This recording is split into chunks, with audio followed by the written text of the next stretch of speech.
Shock. Geek Shock. Severely burned by a firework when I was like 18. You're supposed to let go of them. Wait. Severely burned. Yeah, I had a third-degree burn on my arm. Holy fuck. Wow. What kind of firework was this? My friend Gary, his idiot brother, decided to launch one of those little spinning UFO things that's supposed to just spin and go right up into the air. Yep. There's the little sticks that just shoot fire off the side. No, but they're like a little disc with like 3 fireworks off and on. Oh, that one. Yeah. Yeah, so Okay, I thought it was just like the ones that look like a firecracker, but they spin on the ground and go up. Gary kept telling his little brother, he's like, stop lighting the fireworks so close to the car. He's So like, close to all the way Jeff. out there.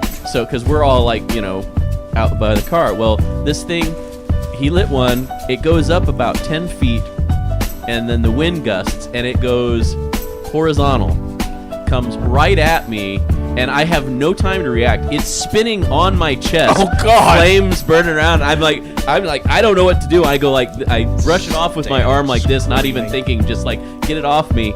And I had, it was about a 2-inch long and about an inch wide oval-shaped third-degree burn on my arm. Wow. So apparently white phosphorus is bad for your skin? Yes. Wow. I mean, I surprised it didn't scar because I can't ever find it anymore because it was on my left arm. But like, burned all the hair and everything off. Just rippling forearms of yours. Just completely a few blocks stripped from the here. skin off. There was a whole commotion just on Spencer over here. There was a car that had smoke coming out of it, and we thought it was engine trouble, but then we realized, no, somebody lit the firework off in the car. Oh, Jesus. That wasn't even the burn wasn't as bad as like that same outing. Oh, God. Gary's brother lit. There's worse than a third-degree burn? He lit an M80 and threw it at my head, and it went off about 2 inches from my ear, and I lost hearing in my left ear for about a month. Jesus. We didn't separate this kid. Yeah. Oh, Gary was like beating on him, and he's like, "You stupid fucking! I cannot believe you." Before or after he burned you? This was, Either way is bad. I'm just curious what the order was. I think the M80 was first, if I remember correctly. Wow. And a warning shot. And Gotcha. and that was okay, that makes sense because the M80 was like he threw it at him and he said, "No, don't throw it at my friends." And then the whirling fire phosphorus of death that hit him was just a gust of wind that was random. Yeah.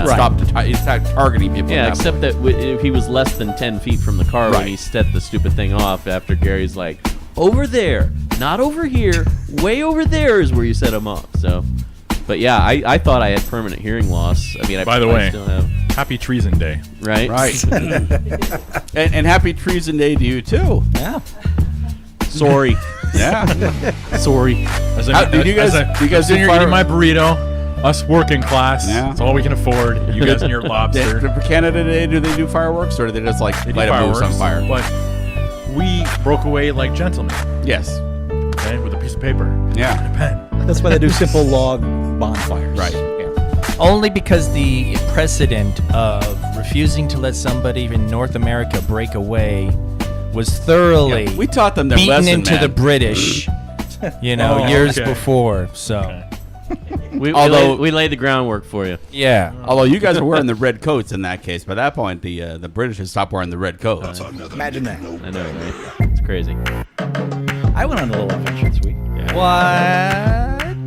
Oh, yeah. Oh, yeah, I says. have to go get my notes. Hold on. You go get So your notes, you get and I'll start started. setting it up. Absolutely. I have and have had for a little while an umbilical ulcer. All right. Oh, It grosses Andy out. it does. It sticks right now. You're in luck because my memory's full. I can't record you talking about your logo also. What? My memory's full on my phone, so I can't send the preview out. Yeah, he was trying to film it. Matt was just asking him to clarify for our. This last week at work, I picked up some things wrong and distressed it and exacerbated that ulcer to the point where it was becoming. It's a hernia, not an ulcer. Oh, sorry. Thank you. I keep doing that. in my Thank you, life. doctor. I was Dr. wondering Jeff. how does Dr. a Jeff. medical ulcer Yeah, I'm sorry. I have a hernia. His belly button was like 3 inches wide. Like it looked like an Audi gone wrong. Yeah. Well, sounds That's a good way of putting it. Sounds like it was an Audi gone wrong. Looks like he was about to give birth to a golf ball. Until that ulcer came around, I had an inner belly button. But, Hernia. Thank you. Jesus Christ. It's going to be the ulcer episode. Living with a Give me an ulcer, baby. Hernia. God, Okay, I can't get my lips to say that. So the hernia got exacerbated while at work, and it was acting distressful. It was causing pain, it was swelling, it was coloring. Those are bad warning signs. So I went to the quick care, and the doctor said, okay, I got two things. One, I can send you to the hospital.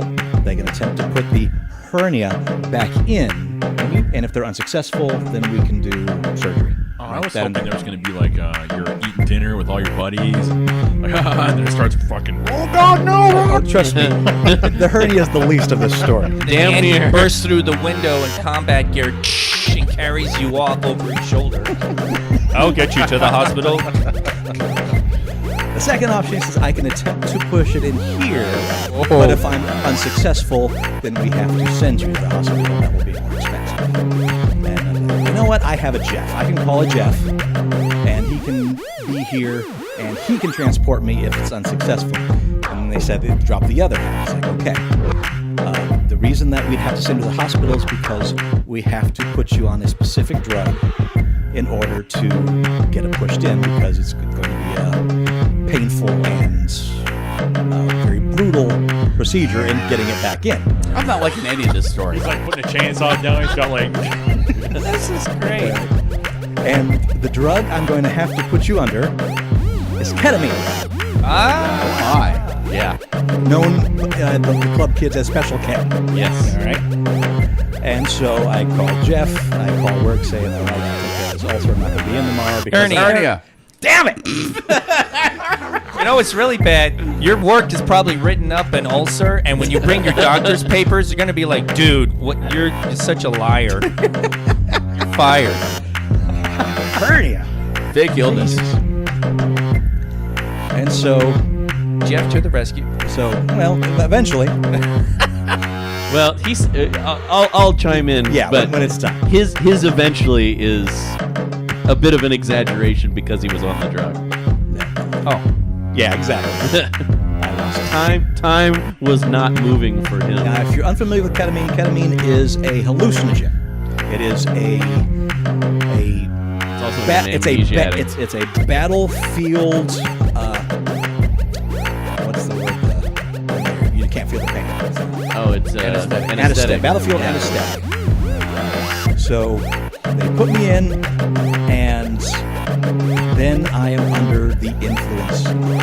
And when people are using this recreationally, they are looking for something that they call the K-hole. All right.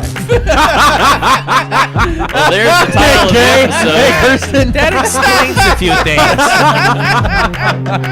Suddenly, that's why I don't like clubs. Cover your K-hole, man. The K-hole The is Commander K. an event under ketamine where you have a separation of self, a full hallucinogenic journey. Nice. And I felt it. All right.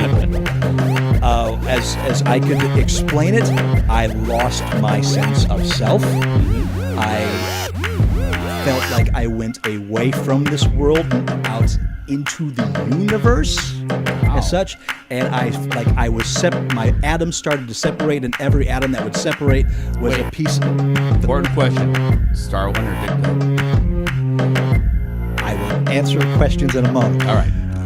As I'm going out there, I am losing atoms of myself, and with those atoms are pieces of me as a personality, until I am left as one atom of one sentient atom that no longer cared that he was a part of what was once the world.